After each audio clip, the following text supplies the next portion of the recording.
Hi అందరికీ welcome to my channel. Chapati, dosa, idli, puri దేంట్లోకైనా సరే తక్కువ మసాలాతో టేస్టీగా వెజ్ కుర్మా ఎలా చేసుకోవాలో రండి చెప్పేస్తాను.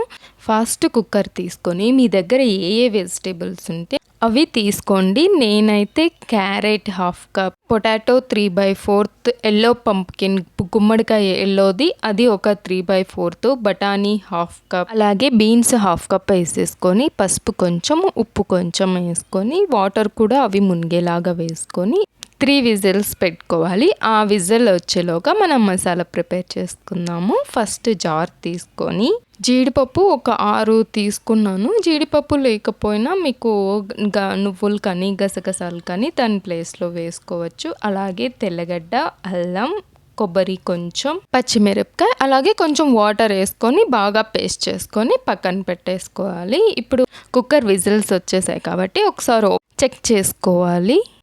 ప్యాన్ పెట్టి ఆయిల్ వేసుకొని దాంట్లోకి బిర్యానీ ఆకు, అలాగే జీలకర్ర కొంచెం, అది ఫ్రై అయ్యాక ఆనియన్స్ వేసుకోవాలి. ఇక్కడ నేను 2 మీడియం సైజ్ ఆనియన్స్ని కట్ చేసుకొని వేసుకున్నాను. అలాగే అది ఫ్రై అయ్యాక టొమాటో, కరివేపాకు ఫ్రై చేసుకోవాలి. అది కొంచెం ఫ్రై అయ్యాక క్యాబేజ్ మనం ఉడకపెట్టలేదు కాబట్టి డైరెక్ట్ దీంట్లోకి వేసేస్తున్నాము, తొందర ఉడికిపోతుందని. అలాగే ఇందాక రుబ్బుకున్న పేస్ట్ కూడా వేసేస్తే అది కొంచెం ఫ్రై అయ్యాక కారం మీకు రుచికి తగ్గట్టు మీరు వేసుకోండి. ధనియా పొడి, అలాగే జీలకర్ర పొడి వేసి అది కూడా కొంచెం ఫ్రై అయ్యాక ఇందాక ఉడకపెట్టుకున్న వెజిటేబుల్స్ అంతా ఫస్ట్ వాటర్ వేయకుండా వెజిటేబుల్స్ మాత్రం వేసుకొని ఫ్రై చేసుకుంటున్నాను.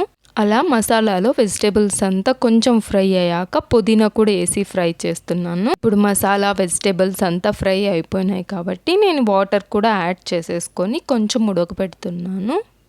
అది బాగా ఉడికేటప్పుడు 1 స్పూన్ ఆఫ్ గరం మసాలా కూడా వేసుకొని బాగా కలిపెట్టేసి, కన్సిస్టెన్సీ మీకు థిక్గా కావాలంటే థిక్గా, లేదంటే పలుచగా కావాలంటే పలుచగా, మీ టేస్ట్ని బట్టి మీరు వాటర్ కూడా యాడ్ చేసుకోవచ్చు. గ్రేవీ అనేది అడ్జస్ట్ చేసుకోవచ్చు. అంతే, కుర్మా రెడీ.